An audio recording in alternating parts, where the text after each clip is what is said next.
Break બાદ હવે આગળ વાત કરીએ તો સાબરકાંઠા જિલ્લાના તલોદ તાલુકાના આત્રોલીવાસ દોલજી ગામમાં સ્થાનિકોએ ચૂંટણીનો બહિષ્કાર કરવાની જાહેરાત કરી છે। ગુજરાતમાં ગ્રામ પંચાયતની ચૂંટણી જાહેર થઈ ગઈ છે। જોકે આ વચ્ચે સાબરકાંઠાના તલોદ તાલુકાના આત્રોલીવાસ દોલજી ગામમાં સ્થાનિકોએ ચૂંટણીનો બહિષ્કાર કરવાની જાહેરાત કરી છે।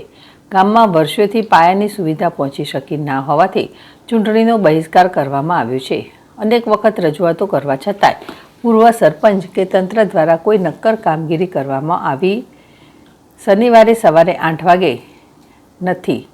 ग्राम पंचायतनी चूंटणीनो बहिष्कार साबरकांठाना तलोद तालुकाना आंत्रोलीवास दोलजी गाममां स्थानिकोए पायानी सुविधाओना अभावना कारणे ग्राम पंचायतनी चूंटणीनो बहिष्कार करवानी जाहेरात करी छे।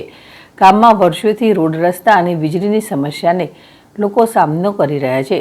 अनेकवार रजूआतो करवा छतां पण पूर्व सरपंच के तंत्र द्वारा कोई बाबते कोई कामगीरी करवामां आवी नथी। गाममां बाळकोने शाळामां जवा माटे रस्ता ज नथी। ચોમાસામાં તેઓ ભારે હાડમારી વેઠી રહ્યા છે। લાઇટની પણ અનિયમિતતા છે। ત્યારે આ બધા પ્રશ્નોને લઈને ગામ લોકોએ ચૂંટણી બહિષ્કારનું એલાન કર્યું છે। જો તંત્ર ટેક્સ ભરવા છતાંય સુવિધાઓ ન આપી શકે તો તેવી ચૂંટણી તેમની કોઈ જરૂર નથી તેમ ગ્રામજનો જણાવી રહ્યા છે। આ સાથે જ ગામમાં કોઈ ઉમેદવાર પ્રચાર માટે આવવું નહીં તે પ્રકારના બેનર પણ લગાવીને ગ્રામ પંચાયતની ચૂંટણીનો બહિષ્કાર કરવામાં આવ્યો છે। आगामी आवनारी चूंटणी बाबते अमे बहिष्कार करीए छे। आ वैगन कोई वोट लेवा माटे आववुं नहीं, कारण के अमारा 25-30 वर्षथी मतलब छ ज नहीं रस्तो पहेलाथी ज मारो जन्म थयो। आ बधा आवड़ा मोटा मोटा थया तो ए अत्यार सुधी आ रस्तो बन्यो ज नहीं कोई।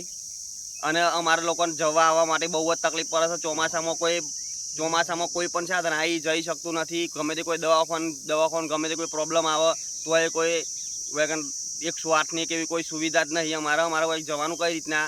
આ છોકરો 10 થી 20 છોકરા વાળી સ્કૂલમાં ભણે છે, પછી બાર મંદિરમાં 10 નાના 10 છોકરો ભણે છે, તો અમારા લોકોને ભણવા આવવા જવા માટે કોઈ ચોમાસામાં તો કોઈ જઈ જ નહીં શકતું। પહેલાં તો ઓયથી આટલા અહીંયા તો બહુ પાણી ચોમાસાનું ફૂલ પાણી ભરાઈ જાય, રસ્તાનો કોઈ પ્રોબ્લેમ।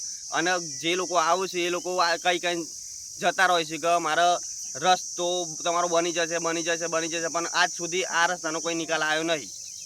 એટલા માટે આજથી અમે આવનારી ચૂંટણીનો બહિષ્કાર કરીએ છીએ, કારણ કે આ રસ્તાના પ્રોબ્લેમ લીધે આજ પછી કોઈએ વોટ માંગવા આવું નહીં।